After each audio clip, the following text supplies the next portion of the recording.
وہ ساری دنیا کا معلم بن گیا، ساری دنیا کو تعلیم کتاب کرنے لگا اور کتاب کی حکمتیں بتانے لگا۔ تو اس مضمون کی طرف اشارہ ہے کہ کوئی غلطی سے یہ نہ سمجھنا کہ حضرت محمد رسول اللہ پیچھے رہ گئے ہیں باقی دنیا سے علم میں۔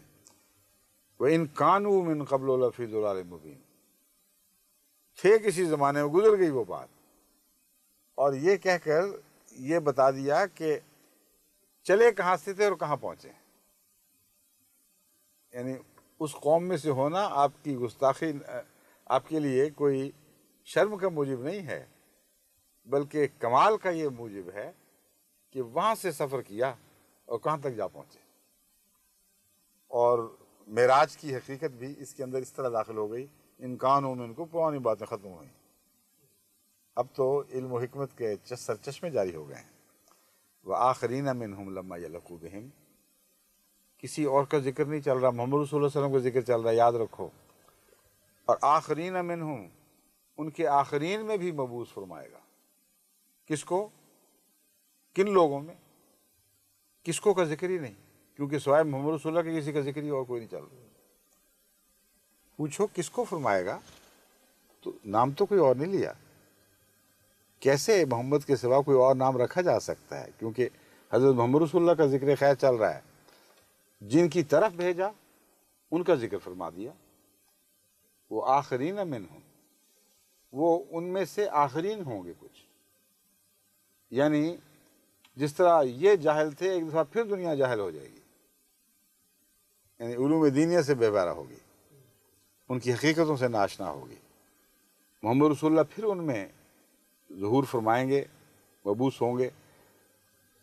لما یلحقوا بہم، حالانکہ وہ ملے نہیں ہیں اب تک، وہ دور کی باتیں ہیں۔ وَهُوَ العزیز الحکیم، اور اللہ تعالیٰ غالب اور بزرگی والا ہے، جو چاہتا ہے کر کے دکھاتا ہے۔ اس کے اندر بزرگی پائی جاتی ہے۔ عزیز کا مطلب ہے عزت والا، اور عزیز کا مطلب ہے غالب، تو اس کا حقیقی ترجمہ ہے بزرگی والا غالب ہے، وہ غالب بزرگی والا ہے، الحکیم اور بہت حکمتوں والا ہے۔ یہ تھی وہ آیت جس کی طرف حضرت مرزا صاحب نے اشارہ کیا تھا، میاں بشیر احمد صاحب رضی اللہ تعالیٰ عنہ، کہ اس آیت میں دیکھ لو، وہاں نام محمد ملتا ہے، مگر کن معنوں میں ملتا ہے، یہ سوال ہے۔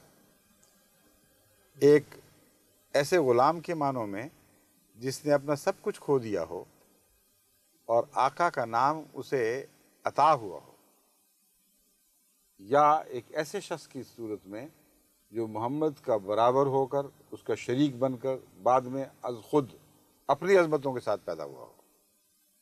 اگر یہ دوسرا خیال ہے تو اس آیت پر بہتان ہے۔ کوئی شریف النفس مسلمان اس آیت کی طرف یہ دوسرا ترجمہ مبعوث ہی نہیں کرتا، نہ کر سکتا ہے۔ تو جب اس کا اشارہ کر دیا تو پھر تم اس کی طرف وہ ترجمہ منسوب کرنے کا حق کیسے رکھتے ہو؟ کسی مولوی سے، کسی مفسر سے اس کا ترجمہ کروا کے تو دیکھو۔ کوئی یہ کہنے کی جرت ہی نہیں کر سکتا کہ یہاں خدا تعالیٰ نے نعوذ باللہ رسول اللہ صلی اللہ علیہ وسلم کا مقام گرا دیا ہے، یہ کہہ کر کہ آپ آخرین میں نازل ہوں گے، کیونکہ سب جانتے ہیں کہ جس میں عنصری کے ساتھ بنفس نفیس، تو آپ آخرین میں نازل نہیں ہوں گے، آخرین میں مبعوث نہیں ہوں گے، وہ تو ہو چکے۔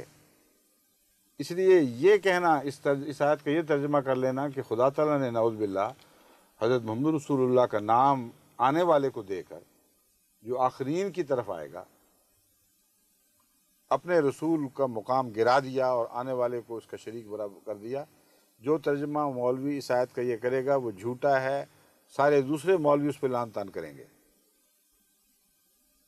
اور مرزا بشیر احمد صاحب کیا کہہ رہے ہیں؟ اس آیت میں جن معنوں میں محمد مصطفیٰ، یعنی وہ جو وعدہ کیا گیا تھا، یہی وعدہ ہے اور کہیں وعدہ ہی نہیں۔ جہاں محمد کے آنے کا وعدہ ہے ان معنوں میں یہ محمد ہے، ان سے بڑھ کر نہیں۔ بالکل وہی بات کہ قرآن نے اللہ فرمایا ما رمیت اذ رمیت ولکن اللہ رمی۔ تو کیا ترجمہ کرتے ہیں مولوی؟ ایک طرف نعوذ باللہ من ذالک، اگر یہ حکمتیں نہ سمجھے قرآن کی تو ایک اور تضاد پیدا ہو جائے گا۔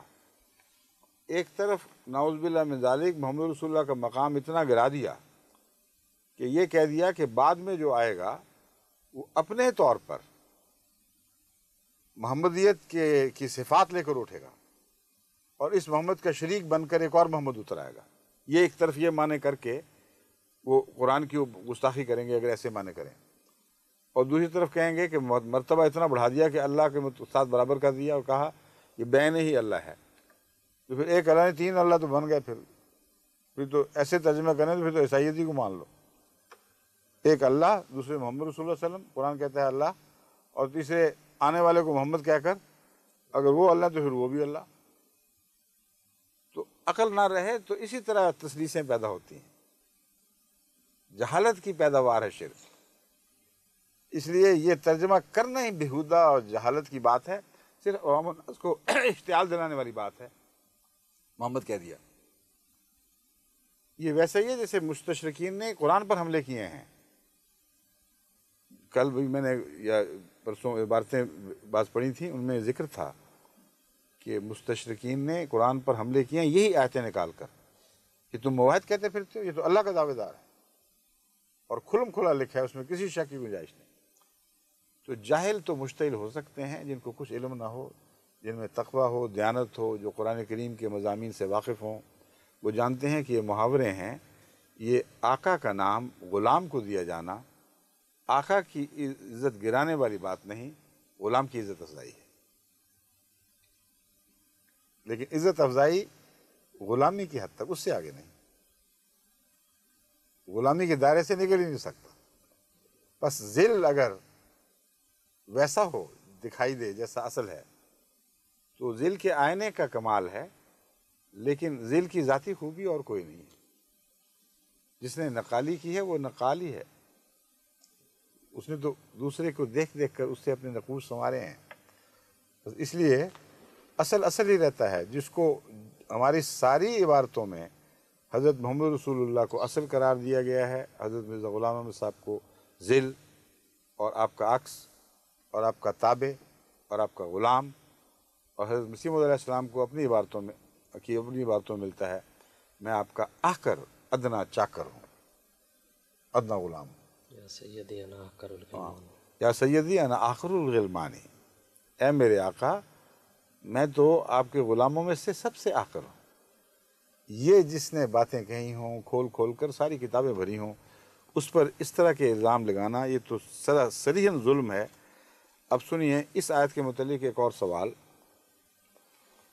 لاہور سے ہماری ایک عزیزہ ہیں، انہوں نے مجھے چند دن ہوئے خط لکھا تھا، مجھے کل پرسوں ملا ہے وہ. اس میں لکھا ہے کہ یہاں ایک نوجوان ہیں جو بہت ہی ذہین ہیں اللہ کے فضل سے، اور یہاں بیٹھے وہ بیرونی یونیورسٹیوں کے ساتھ منسلک ہونے والے امتحان دیتے ہیں. بعض امتحان ہوتے ہیں جو مثلا کیمبرج کے، وہ لاہور میں بھی لیے جا رہے ہوتے ہیں، اور ساری دنیا میں اول آتے ہیں. ایسے ذہین نوجوان ہیں، اور جماعت احمدیہ کی بھی تحقیق کر رہے ہیں، اور ان کو بالکل صاف سچائی نظر آ رہی ہے. وہ اپنی والدہ سے بھی باتیں کرتے ہیں، کہتے ہیں دیکھو یہ تو ٹھیک ٹھاک صاف باتیں ہیں، کیوں ہم ان سے دور ہیں پھر. تو انہوں نے اس آیت کے ذکر پر، شاید انہوں نے پڑھی ہو ان کے سامنے، ایک سوال اٹھایا. وہ کہتے ہیں کہ اس آیت میں جو یہ فرمایا گیا ہے، آپ کہتی ہیں، یعنی وہ بچی لکھ رہی ہیں مجھے کہ انہوں نے مجھ سے پوچھا کہ آنٹی آپ یہ کہتی ہیں کہ یہاں مراد حضرت صلی اللہ علیہ وآلہ وسلم کی بعثت ثانیہ ہے، آخرین منہم لما یلق بہم، اور اس بعثت ثانیہ کو آپ امام مہدی قرار دے رہی ہیں. اس بچی نے اس طرح نہیں پیش کیا کہ گویا نعوذ باللہ عوام الناس جس طرح سمجھتے ہیں کہ محمد رسول اللہ صلی اللہ علیہ وسلم خود اتریں گے. بڑی عقل سے بات کی، سمجھ سے بات کی کہ اس آیت میں دراصل امام مہدی کے آنے کا ذکر ہے، اور امام مہدی کا چونکہ وہ کلیتاً ہدایت یافتہ ہوگا، مہدی کے اندر ہی ذلیت پائی جاتی ہے. جو شخص ہادی ہو وہ ہدایت دیتا ہے، جو مہدی ہو وہ ہدایت پاتا ہے. اسی لیے جو چاند سورج کی گواہی والی حدیث ہے، اس میں حضور اکرم صلی اللہ علیہ وسلم فرماتے ہیں اِنَّ لِمَہْدِیَ نَا، ہم سے ہدایت پانے والے مہدی کی یہ نشانیاں ہوں گی، جو ہماری ہدایت کے تابع اور غلامی کے نیچے ہوگا. جو ہمارا ہوگا۔ تو انہوں نے بڑی ذہانت سے اس کے سوال کے جواب میں، اس بچے کے پہلے ایک سوال کے جواب میں یہ کہا کہ قرآن کریم کی یہ آیت ہے جو مجھے دکھائی دے رہی ہے جس میں مہدی کا ذکر ہے۔ تو انہوں نے اس پر تعجب کیا، انہوں نے کہا کہ اس بات کی کچھ وضاحت ہو کہ وہ کون لوگ، کس طرح ذکر ہوا آخرین منہم لما یلقوا بہم سے۔